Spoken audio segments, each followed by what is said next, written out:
Hello, Connection Coders. Welcome to the Connection Codes podcast, where we break open our emotions that take you from feeling disconnected to connected in your relationship and with yourself.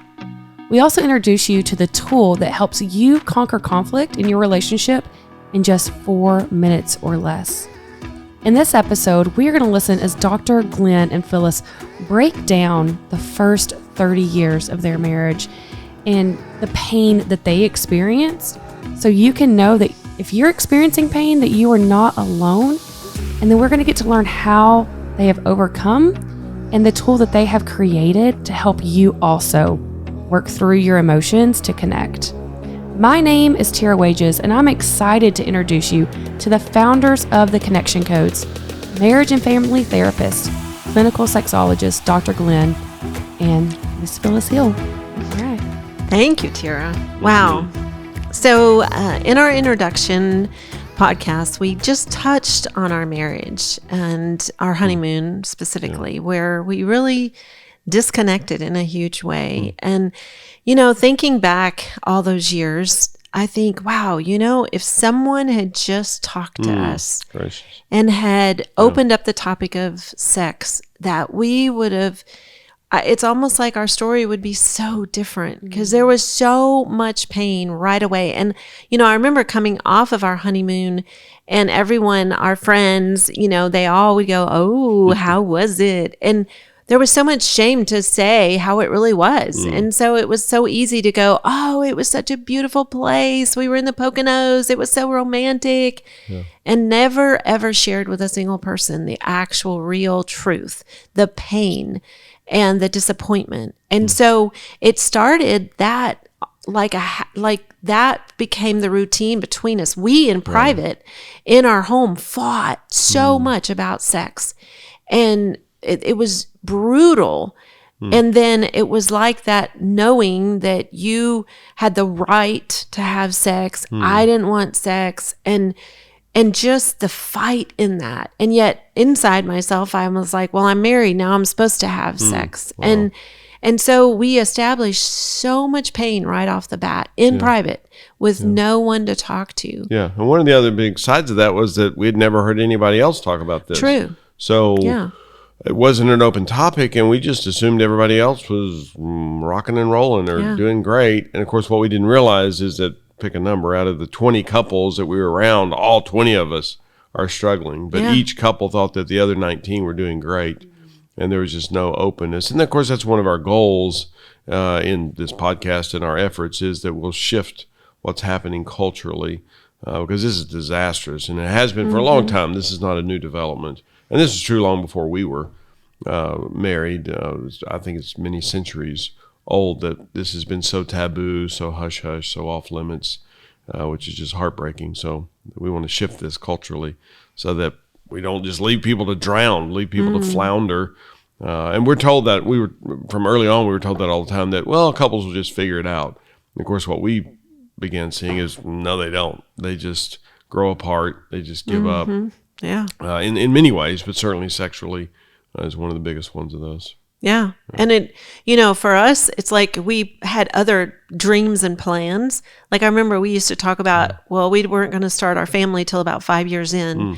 And then it's almost like right away we were so derailed emotionally and so wounded by each other. And then 4 months in, I got pregnant. And of course I was so sick and that, disconnected us too, because then I didn't even care anymore. Like I didn't even attempt to connect with you, especially sexually. And it was almost like that just became our go-to. Well, I'm pregnant. And so, that shifted even our goals and our dreams. And we were living in a mountain cabin that was super fun, but there was, we had kerosene heaters to keep us warm. And so then going into, all of a sudden we have a newborn baby and we've just celebrated our first anniversary. And it was like life just became so heavy. And I had, we both worked full time until I had her. But then it was like we went to one income because I wanted to stay home. And so things just became harder, and we never shared. And I remember saying to each other, we just concluded I was broken. And that was the lingo we just said to each other. Yeah. I am broken. That's why I don't like sex. And I'm the only one on the planet that's broken. Yeah. Yeah. And going back even on our honeymoon, by the end of our honeymoon, I was mad at God because I just signed a 70-year contract. I was 20 when we married, and I'm like, oh, great. So I just signed up for a 70-year deal, and I already don't like it. And we had no idea. We were just so clueless. Because when we were dating, we were both hot and horny, and we'd make out literally for hours. Yeah. And I'm just like, this is awesome. This is going to be so fun whenever we finally can put tab A into slot B. Yeah. And it's going to be fireworks forever and ever. And we were just clueless, had no idea. Yeah. And then that got old very, very quickly, literally within about 48 hours of our wedding. And I thought, are you kidding me? This is what it's going to be. And we're just going to fight endlessly for the next 70 years, I guess. And so then I just concluded either that you had lied to me or that you were broken. You were just damaged goods and something was wrong with you. And again, I was clueless. I had no idea. And you had no idea. And I didn't tell you that I knew everything, but I certainly didn't tell you that I didn't know everything. And I'd learned a number of things about sex from my fellow third graders. And over time found out some of that was inaccurate, which was shocking. And so we were basing all of this dysfunction on dysfunctional information, but we didn't know that. And again, had nobody to talk to. So, well, and I trusted you thinking, you know, you're the man, you know how this is supposed to work and how this is supposed to go. And so there was just so much wounding in those first few years. And, I think about back to our dating that no one walked through those years with us. No one. And, as active as we were, both in our church community, in our school community, in our family community, no one ever said one word for us to understand each other better, which was the other thing, obviously sex was a very painful thing, but I didn't really understand so much of what was you. I thought I knew you, but then early in our married life, I realized that patterns were extremely important to you. Yeah. And somehow in all the 4 years of dating, I never saw that. I never realized how important that was. And I remember, those early years when I would fold the laundry and then you would talk to me strongly about how it was supposed to be done correctly and that, there was supposed to be an inch between all the hangers and that there were certain colors for, your shirts and certain colors for your pants. Why would you want to put a shirt on any other colored shirt? Any other colored hanger? That doesn't make sense. It's very clear to me. And that was the big thing was all of this was so organic. Looking back, it's very clear. It's very obvious to us what was happening. But in the moment, it just made no sense to me. Right. You would do all the laundry. I would come home and from work, and I'd redo it because you didn't do it correctly. And it was really weird too because I was doing it the way that I did it because, well, that was God's way. I knew that, and for some reason, you did not understand God's heart and God's way and all these things. And it was very real for me that it was so obvious that this is the way you want to do it. You want your shirts an inch apart, and that meant nothing to you. And to this day, of course, we're going to talk about that later, but to this day means nothing to you. But now we get it, that this is just what happens in my psyche, how my mind works, and this is what happens in yours, and they're very, very different. But we had no idea that it's not a matter. I was trying to convert you for so many years. Yeah. And you weren't necessarily trying to convert me to your way. You just wanted me to stop harassing you. Well, I think I had fear of conflict with you right off the bat. There was so much pain in our sexual conflict that then when you would, correct me about how to fold the towels, I would be so paralyzed. I didn't have a voice to even question. And so I started to try and learn all of your patterns. And even like in doing dishes, the way that, they had to all be matched and they had to be turned a certain way and they had to be positioned a certain way. And I began trying to learn the quote unquote right way to do everything so that I wouldn't get in conflict with you. Wow. And of course, that's exhausting and overwhelming, and never spoke to another human about it. Wow. And I didn't understand that there was actually a disorder of your psyche in that. I just, for you, it was, this is the right way. This is the best way. Why did no one ever teach you the best way? And, I remember even with, back then, we did most transactions with cash, and how important it was to you that, we would iron our bills so they wouldn't be wrinkled. And because who wants wrinkled bills? Oh, exactly. Think about it. Yes, exactly. And you think about the added value you get from having, a crisp bill feels really good. Right. Yeah, it feels like it's worth more. Yeah. Exactly. Yeah. I mean, when I see a dollar bill, sometimes I realize that thing's probably worth about 72 cents. Right, because it's wrinkled. Because it's missing a corner, it's wrinkled. It's overwhelming. Yeah. Absolutely. I get that. And then even the serial number order, those were all That's part why of they put the numbers on there, so you can keep them in order. Yes. Wow. Yeah. And that's the patterns. And I just remember having so much fear of getting it wrong so that then we would have an argument or a fight over me not doing it right. And I remember you would say to me, if you loved me, you would do what I've asked. If you loved me, you would do this right. If you loved me, you would fold the towels correctly. And after having babies, we had the first one. It's like everything in life, as you know, if you've had a baby, it just that first few months especially is just crazy. You're just trying to survive and you're sleep deprived. And then you're trying to remember patterns. For me, that meant nothing to me. Didn't even make sense that there was value in all of that.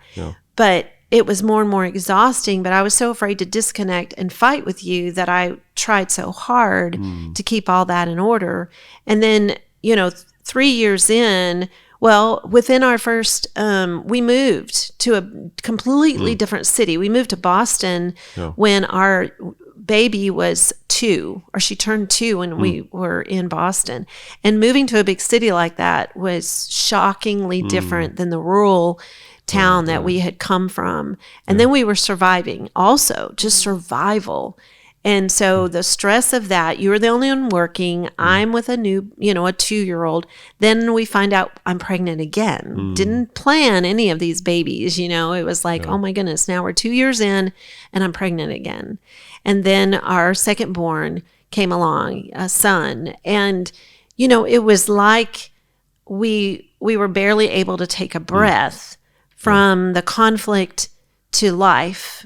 And so I do remember during those years, those first 5 years of our marriage, just thinking, if Glenn died, I could start over with someone else. And it's interesting. I never really thought I could just divorce you and go somewhere else because I had nowhere else to go. And at this point, I had 2 babies. And I was like, I can't go back home. I can't go to I didn't feel that I could go anywhere I would just have to survive on my own with 2 babies. And so I remember thinking that, well, if Glenn just died, then I could someone would rescue me. And I remember that I actually voiced that to someone at church one day. And she said, what makes you think that somebody would want to come and marry you with 2 children? Wow. And it was such a awakening, an eye-opening, like, I'm actually waiting on that rescue in my life. Gracious. And I think in some ways it was a turning point where I'm like, we need help. Like, if those are my thoughts, those are pretty dark. And if that's what I'm counting on is you to die, so somebody will, the prince comes in on that white horse. And it was that point that we started opening up to an older couple.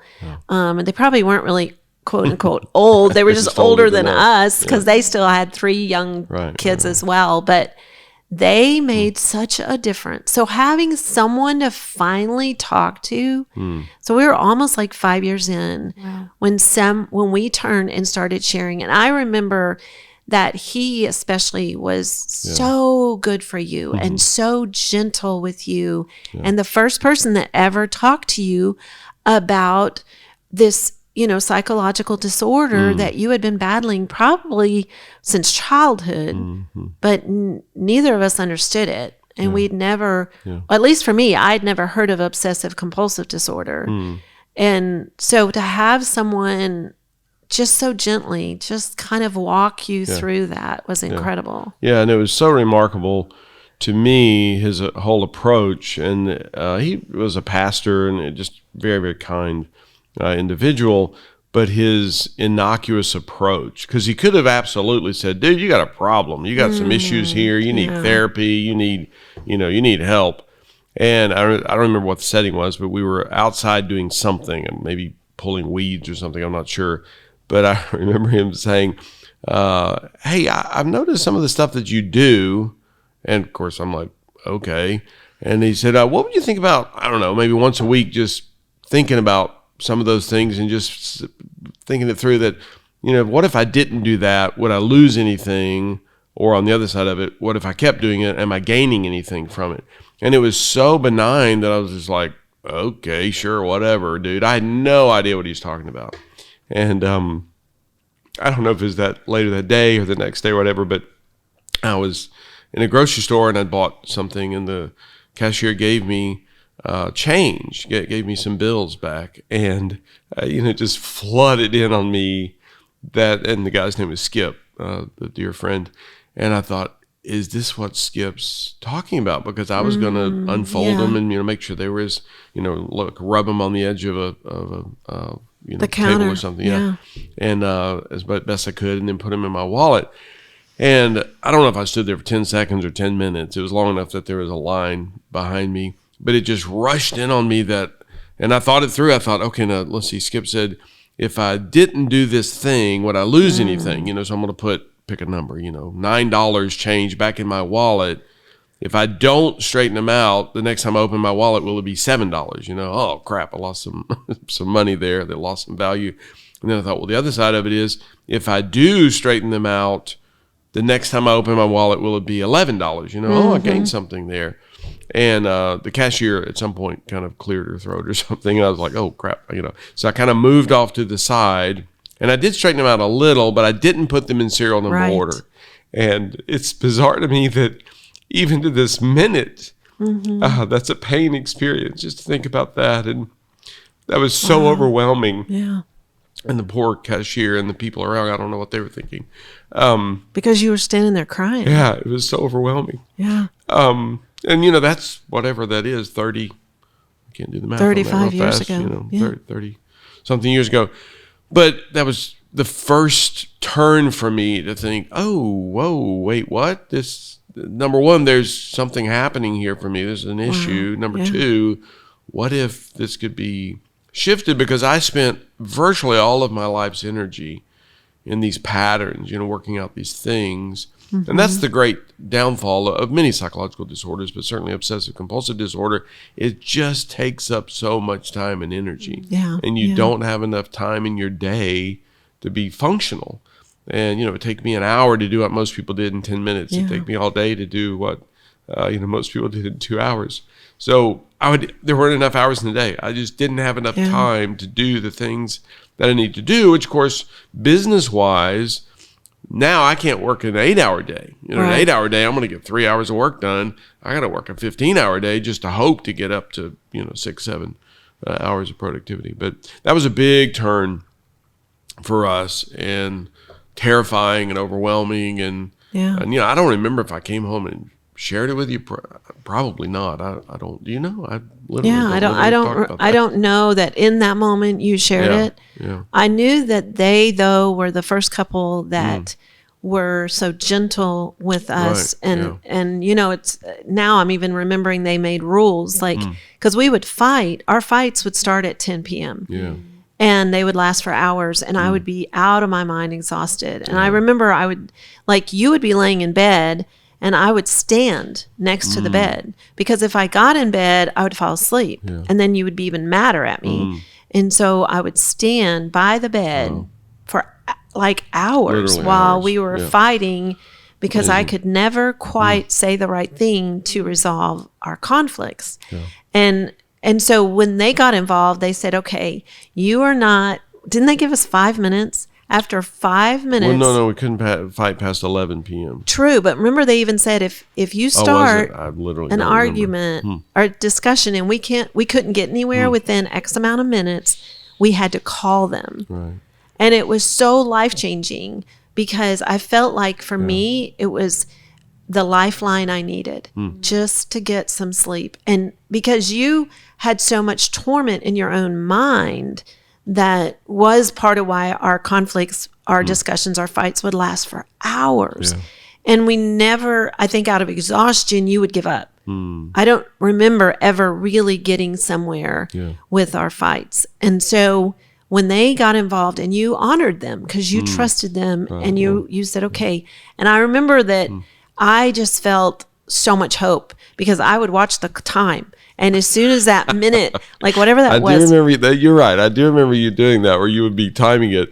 And I didn't know what you were doing. And then finally I figured out, and then I was even more pissed because I'm like, wait, you're like counting down till the seconds. Like, oh, there you go. We've maxed out the time. And we agreed. I do remember that now. I'm being mad at you about that too. Yeah. And but then I'd say, okay, let's call them. Right. But then you would be, be filled with so much shame about the whole thing. You go, it's all right. I think it's settled now. Let's just go to sleep. And so then it just shifted our pattern. It broke our pattern of so much pain and exhaustion because you were exhausted too because you had to get up the next morning and go to work. So, it just, their help for us. And I think about even just what we do in life now and where our life has ended up, knowing how much they helped us with a little bit of effort, right? Yeah.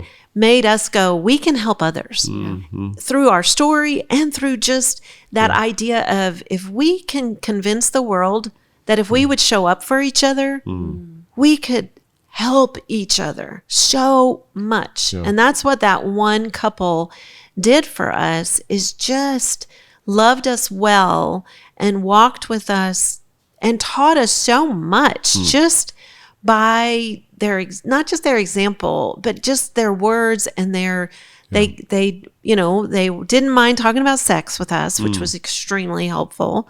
And then they just gave kind of those rules that saved me. Like, I just felt like I was able to breathe again. I was able to dream again. And it was like the hope in that. And then, that didn't last long because they moved. They moved away, far away, like to Florida. And then there we were in Boston, and I found out I was pregnant again. And then it was like, we were so poor. We were so poor, and we were trying to survive in a big city. Everything cost a fortune. And so that's when we moved.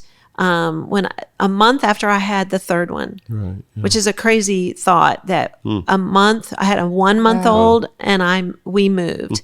But so at that point we were approaching our 10th anniversary. And so we had learned a lot. We had kind of navigated through a lot. And even, I would say by that point, even sexually, we had figured out a lot of differences between men and women and how different we're supposed to be. And that with that knowledge, sex actually turned into fun. And that for sure was not in the early years of our marriage. Yeah, and one of the big things that I think is so crucial just culturally is what we now call psychological isolation. We lived in such isolation. No one knew what was happening with our psyches, including ourselves as individuals, including us as a couple, and just getting an outside perspective. And Skip and Jane were so dear to us and have remained that way over the decades. But they weren't experts at what they were doing. It was simply us getting to talk with an outside party, an outside perspective. It's amazing to me what that does. I mean, I'm a licensed therapist. This is what I do, but you don't have to have that. And if it benefits you, I'm thrilled and excited for people that, go to therapists if it's a benefit to them. But you don't have to have that. And we know from research, the vast majority of the population can't afford it. Certainly not consistently. So just start talking to people. And the people that won't be safe for you, that won't listen to you, well, don't talk to them anymore about it. And I know there's pain in that. That's a difficult experience. But if we could just get people talking, just to say, hey, my foot's broken. Hey, my arm has a big gash on it. I'm bleeding. You'll find people that will help you. And again, if you can go to a specialist, awesome. If you can afford to do that. Well, what I think about, like with the couple, Skip and Jane, that we're talking about, in a sense, they were our therapists, and they broke patterns. And that, for those listening, you got to have someone that will help you break patterns. Yeah. And for us, they gave us tools. They gave us simple tools that changed the painful patterns we created in our first few months and years of marriage. Yeah. And we needed that so desperately. And once you saw that, just like letting go of the serial order of your bills, when you were able to let go of that and gain more time in your day, it inspired you to let go of other things. Right.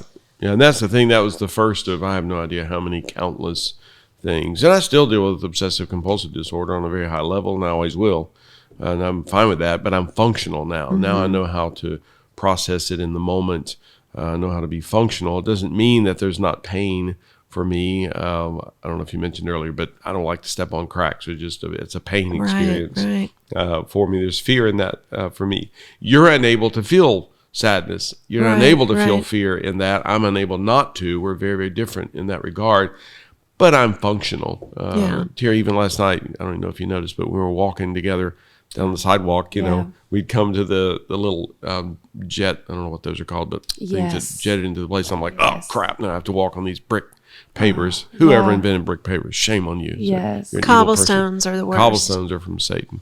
But that's just a pain experience for me. But I'm functional, and I'm able to partner with Phyllis in the experience, and again, just be functional in it. But that started, that first thing with Skip started a shift for me for many, many years, just realizing that, okay, Phyllis isn't evil because she doesn't space the hangers an inch apart. Right. It just doesn't exist in her universe. She doesn't care. Right. And that's true to this day. Right. Your closet is just as wrong as ever. Sorry, I place a judgment on that.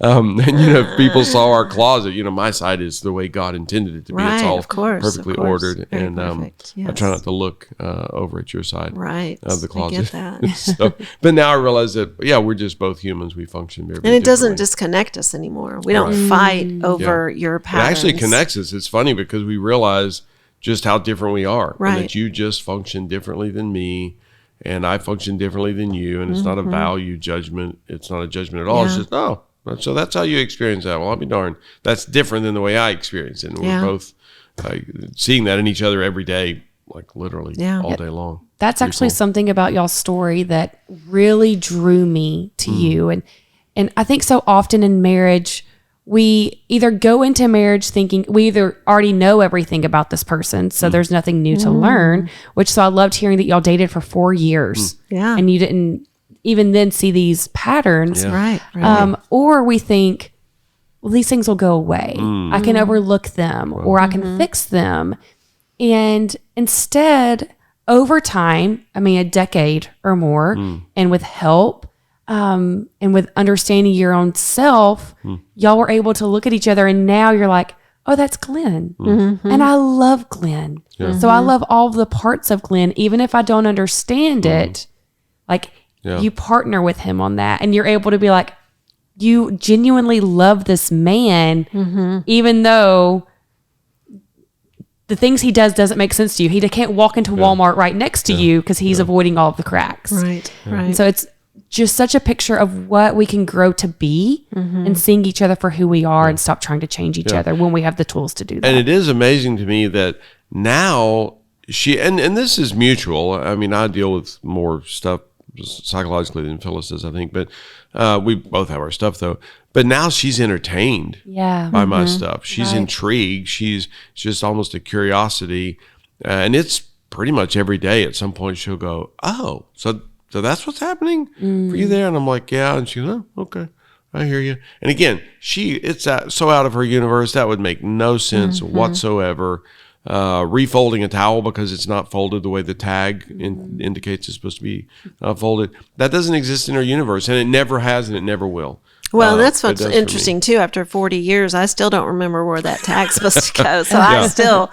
Maybe I'll write that out when we get home. Thank you. Yeah, thank you. You need that. Yes, I do. Absolutely. Yeah. And So y'all had reached a point around the 10-year little after mark that sex had finally become fun. You discovered that it wasn't just this beginning burden. At times it was fun. Yeah. Yeah. Because, I mean, we still, we had incredible disconnects and pain and fights about that.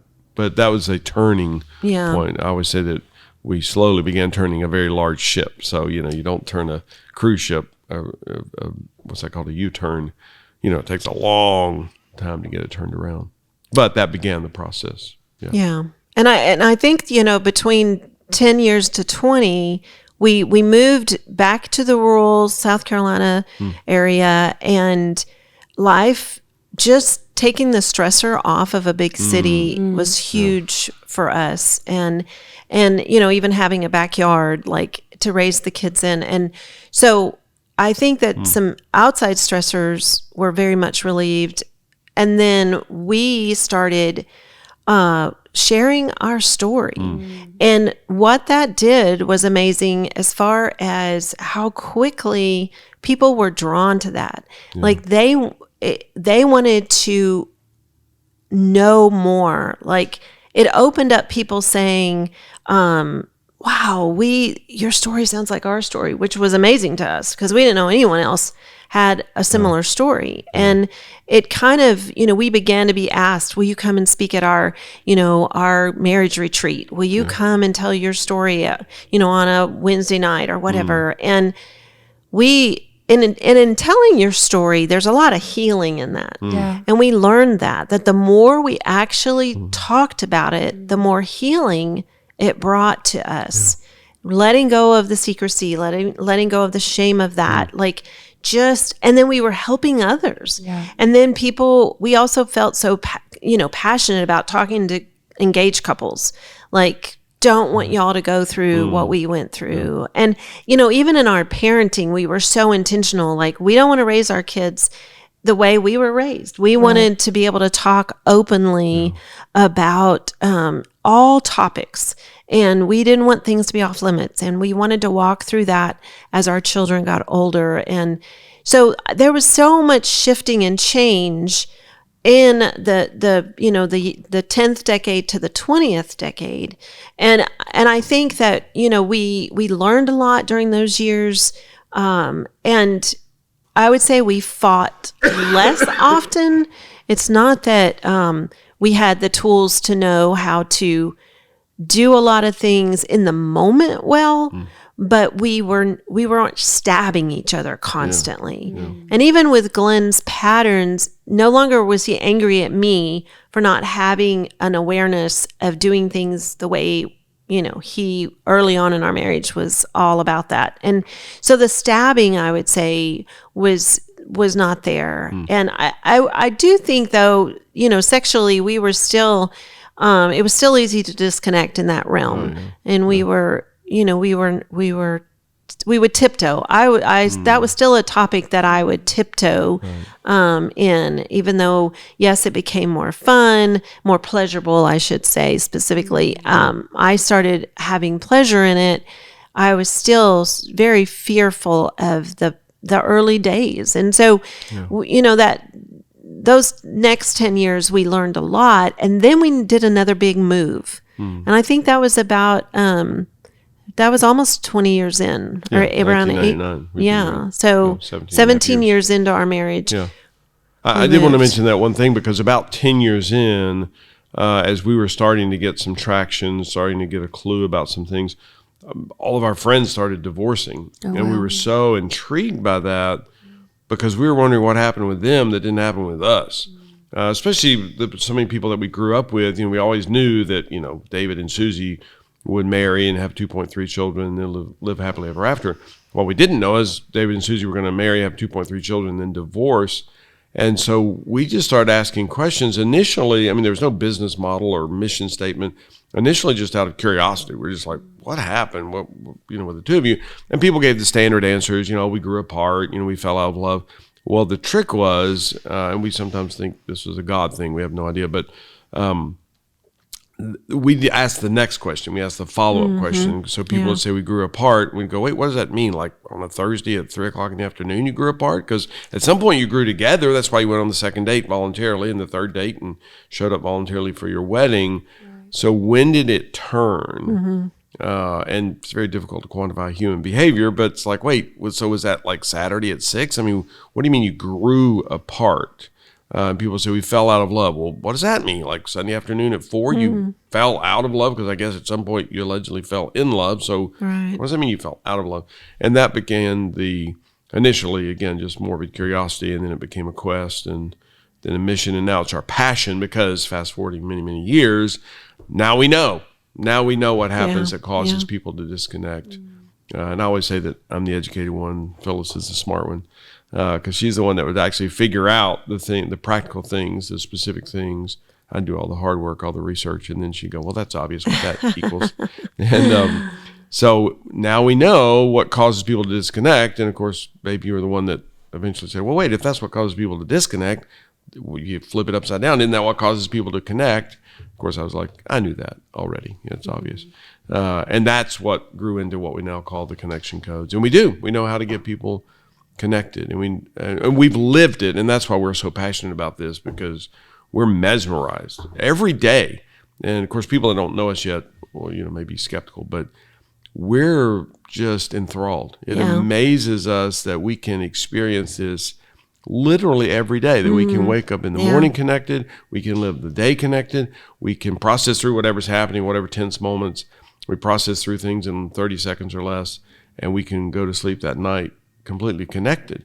And to this day, there are still times we look at each other like, this is real? Like, this really works? Because we remember the pain. Oh, we do. We remember the just brutal day-to-day, hour-to-hour, minute-to-minute, like, oh my gosh, exhaustion. This is not working. Just the ongoing woundedness and defeat and the impossibility of it. So we're still as mesmerized as anybody on the planet that, dang, this is really cool. And unfortunately, our culture doesn't believe this is real. Right. Marriage is just something you learn how to get along and conflict resolution. And it doesn't have to be that way. Yeah. And I want to let people know it's not only real, but it's very doable. Yeah.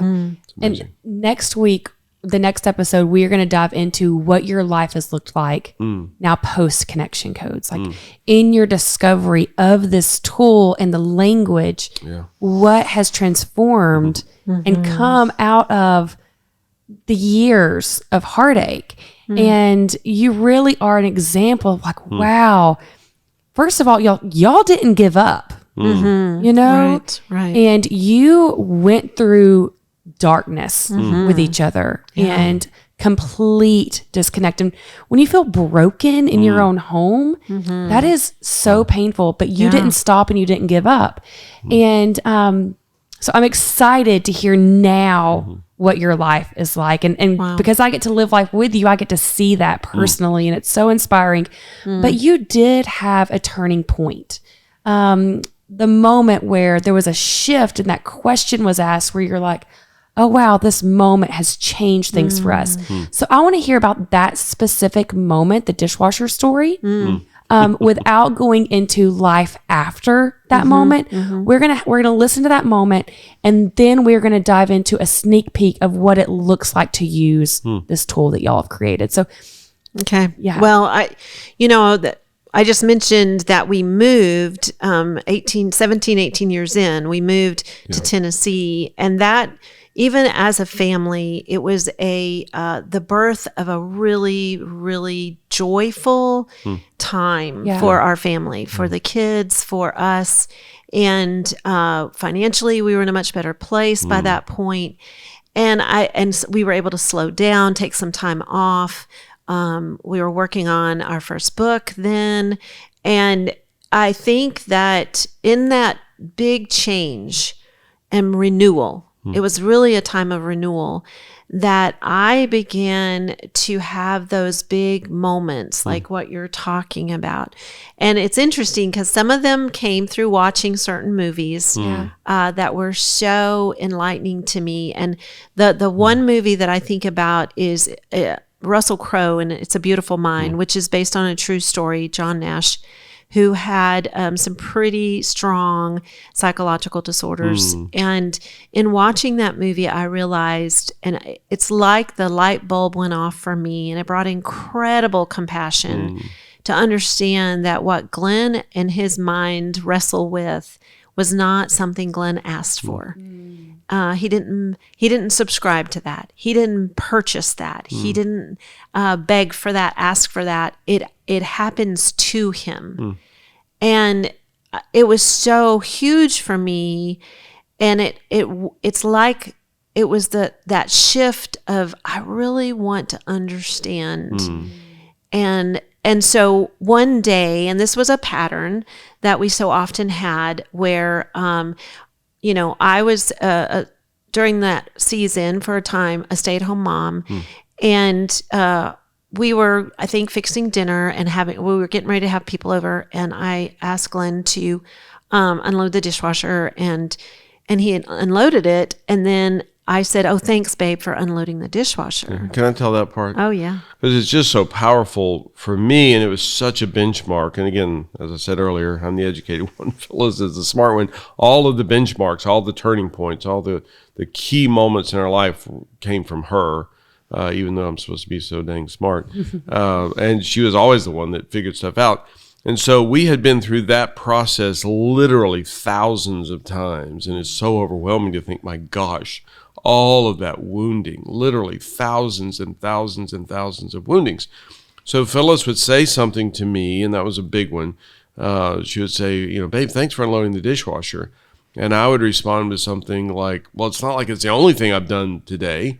And she would say, I didn't say it was. I was just saying thanks for unloading the dishwasher. And I would respond with, I don't know why you have to make such a big deal out of it. It's not like you're going to, throw a party and, toss some confetti in the air.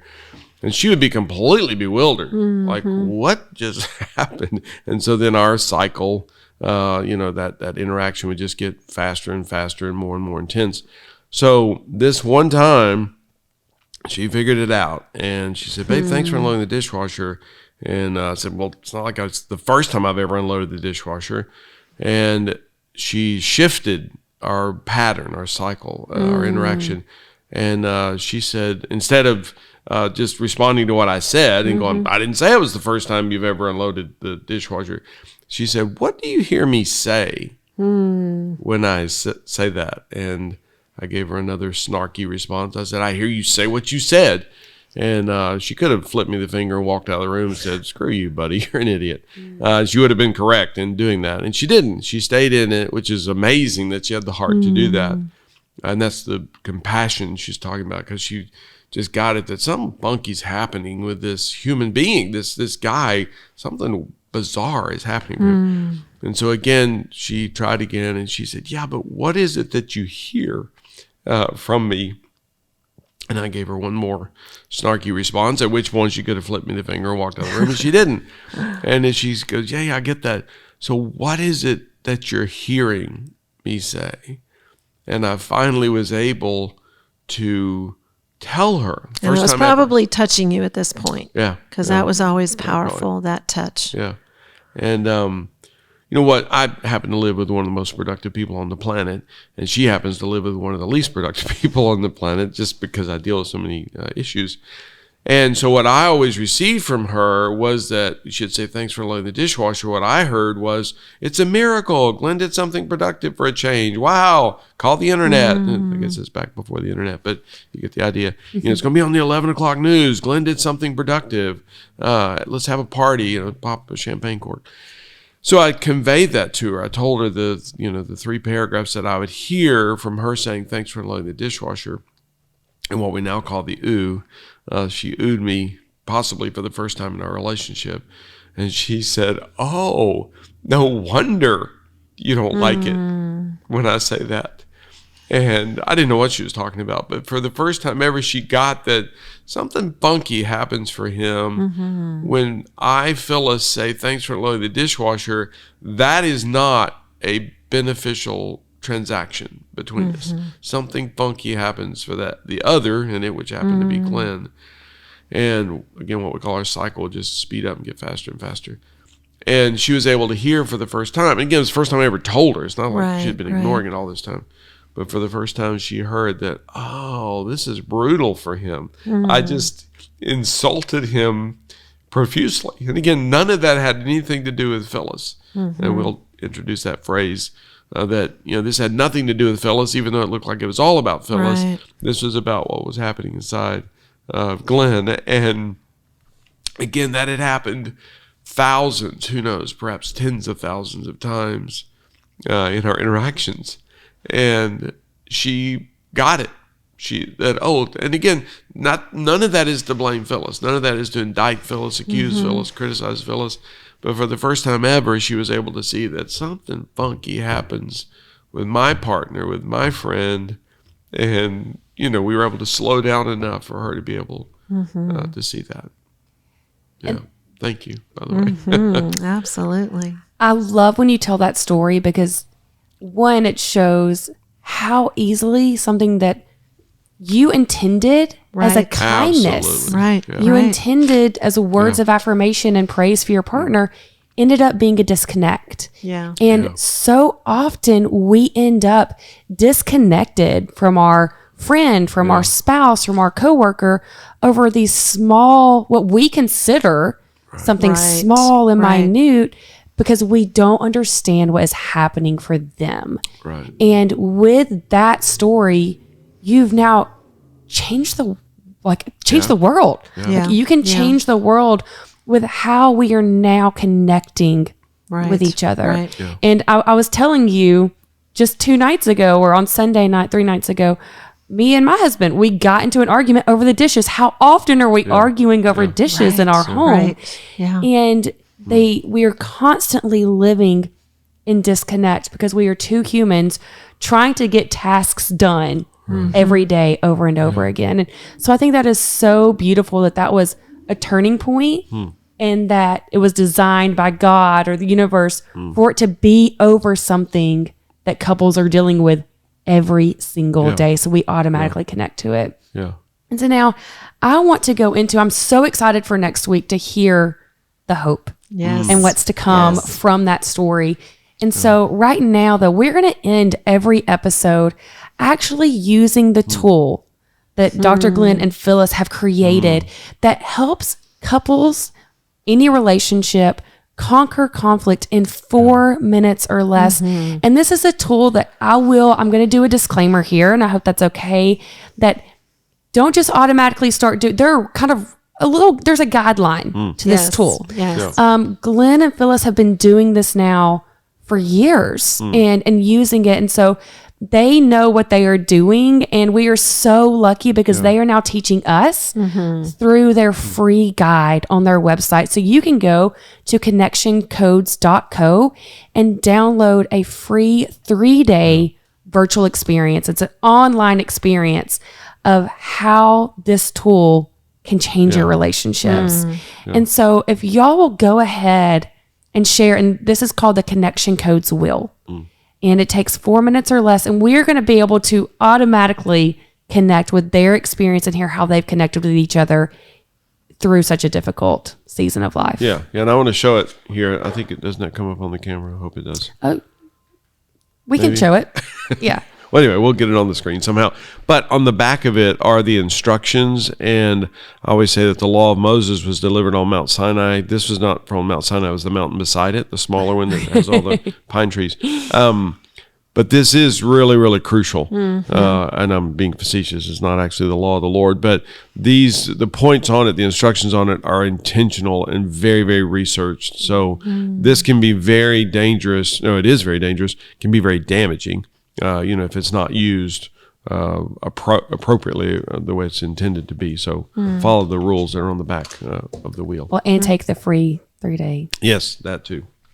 Absolutely. virtual course.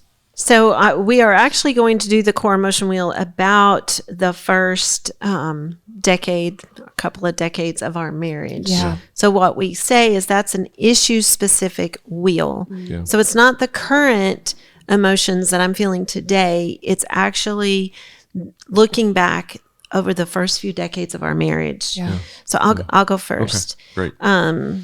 So joy, having babies during that season. Fear that this would never change. Anger that if someone had talked to us about sex before we were married, so much wounding would have been avoided. Sad. My sad was I was always exhausted with our fights and with having little children. Just always exhausted. Hurt. All of our fights about sex. So much hurt in that. Shame that I wouldn't get help. That I didn't want to read books. I didn't want to talk to anybody in the first year or two of our marriage. Lonely. Felt lonely all the time. Felt so alone in our fights and marriage, and no one knew. I always smiled at church or, with friends, never told anyone. The guilt that I feel is just how much I hurt you in those first decades of our life. Yeah. Wow. Thank you. Yeah, for me, sadness, there's so much pain. I mean, it was just ongoing. Yeah. They just overlapped. I never knew when one pain ended and the next one began. And the same with hurt, just sharp stabbing pains. I mean, I think it was every day. I mean, we can't even add up the tens of thousands of woundings, stabbings that we experience together. Wow. Just so intense. And of course, still are triggered today at times. Yeah. By some of those things. We're just able to process it through now. So much guilt. And there was guilt continuously year after year after year because I just didn't know what I was missing. I knew I was missing something. I just didn't know what it was. And I felt so much guilt all the time over wounding you. And a lot of shame in that. Like, what is wrong with me? What a crappy husband I turned out to be.